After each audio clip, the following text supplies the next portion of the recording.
Happy First Chapter Friday. I'm going to read you the first chapter from the book Molly's Story. And this is part of the Puppy Tales series. And each book is written from a different puppy's point of view. This is Molly's story. Chapter 1. At first, everything was dark. I felt warmth all around me, and I could smell other puppies cuddled up close. I could smell my mother, too. Her scent was safety and comfort and milk. When I was hungry, I would squirm toward that smell and find milk to drink.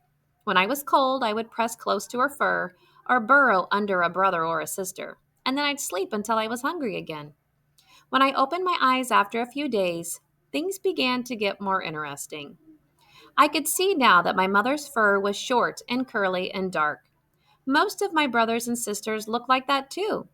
Only one had fur like mine, as dark as my mother's, but straight and soft, with no curl to it at all. One day, after my stomach was full, I didn't fall asleep right away. Instead, I stood up and braced myself on wobbly legs. I took a few steps, and my nose bumped into something smooth with a funny dry smell. I licked it. It tasted dry too, and not nearly as interesting as licking my mother or the other puppies nearby. I was pretty worn out by all this excitement, so I pushed my way underneath the sleeping body of a sister and took a nap. Later on, I ventured a little further. On every side was more of that cardboard. It was under my feet, too. We were in a box. Sometimes a woman came to lean over the box and talk to us. I'd blink up at her sleepily. Her voice was kind, and her hands, when they came down to pet us, were gentle. My mother would thump her tail, letting me know that this woman was a friend. One day, she slid her hands right under my belly and hoisted me up into the air. You need a name, she told me, holding me close to her nose. I tasted it with my tongue, and she giggled. You're sweet, that's for sure. How about Molly? You look like a Molly to me. Want to explore? Those legs are getting strong. She plopped me down on a new surface, wrinkly and soft. I put my nose down to it eagerly. I could smell soap and soft cotton fuzz and other dogs. I nibbled it. The woman laughed. It's not to eat, silly girl. Here, maybe you need some company. I think I'll call this one Rocky. Another puppy, one of my brothers, landed on the blanket next to me. He was the only one who looked like me, with short hair. He tilted his head to one side, studied me, sneezed, and chewed on my ear. I shook him off and headed off to find out more about this new space. It was shockingly huge. I could take many, many steps at a time. I was astounded at how much room there was in the world. By the time my nose bumped into a new pair of shoes, I was worn out. I barely had energy to get my teeth around a shoelace and tug. The owner of the shoes bent down to pull the shoelace out of my mouth. I growled to show her it was mine. So adorable, the person with the shoelace said. Is she a poodle, Jennifer? Half, said the woman who'd taken me out of the box. Jennifer, I'd guess, must be her name. Mom's a standard poodle, definitely, but the dad? Who knows? Spaniel, maybe? Terrier? How many did she have? 7, said Jennifer. She was pregnant when I found her. After the pups are weaned, I'll see about taking her in to get spayed. Then I'll find her a home. And homes for all these puppies, too? Asked the owner of the shoelace. We'll take that one over there, but we can't have any more than that. She scooped me up in soft hands and returned me to the box, where I nestled close to my mother and had a little snack. Of course, I understand, Jennifer said. Not to worry. I've been fostering dogs a long time. The right home usually comes along at the right time. She stroked my head as I curled up for a nap, right next to my mother where I belonged. After that, Jennifer came to take us out of the box more and more often. I got a chance to explore the living room, pounce on a couch cushion to teach it who was boss, and even peek out into a hallway where the floor was so slippery and slick that my feet went out from under me. A sister tried to climb on me when I was down, but she couldn't get any traction with her back feet on the slick floor, so that didn't work. All I had to do was roll over and shake her off. That's when I caught the scent of another dog in the air. My head went up. My ears went up too. I got to my feet staring and sniffing hard. At the far end of the hallway, a big dog was standing watching me. Barney, be nice to the new pups, Jennifer said.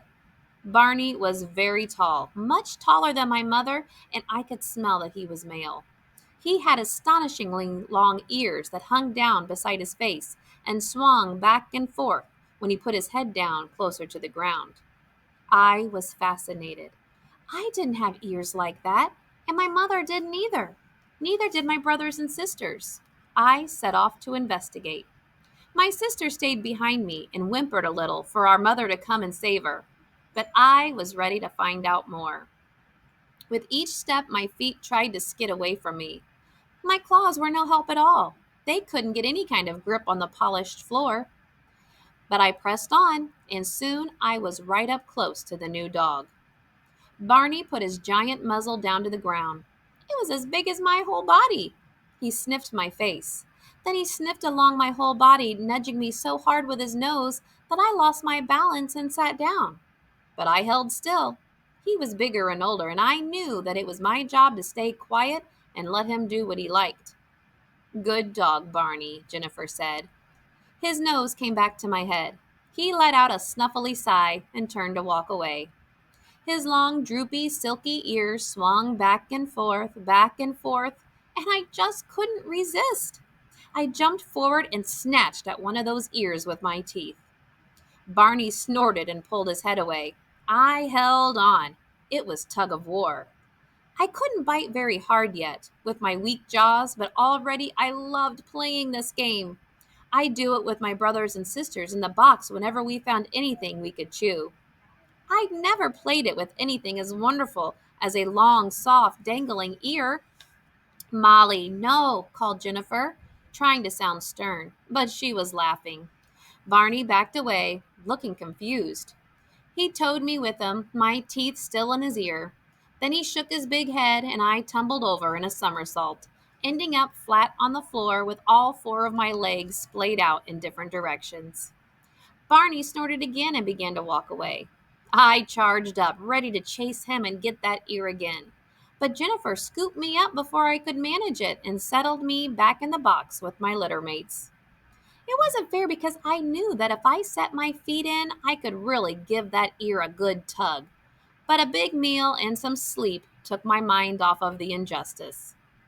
As my siblings and I grew bigger, our box seemed to become smaller and smaller, and our mother wanted more time away from us. Jennifer started taking us outside more and more often to play. I loved outside. It was wonderful. There was grass to chew, with a fascinating juicy taste that was not like anything inside the house. There were sticks that tasted even better. Birds flitted overhead. Once I scratched in the dirt and found a worm twisting and coiling between my claws. I nosed it with delight until a brother knocked me away, and the worm squirmed back into the earth again while I dealt with my litter mate. Barney did not come outside much. He liked to spend most of his days asleep on the soft bed in a corner of one of the inside rooms. But there was another dog named Che, who barely came inside at all, except to eat. Che was big and gray, and he loved to run. And it was even better if he were being chased. The very first time I went outside, he dashed over to where I was sitting next to Rocky.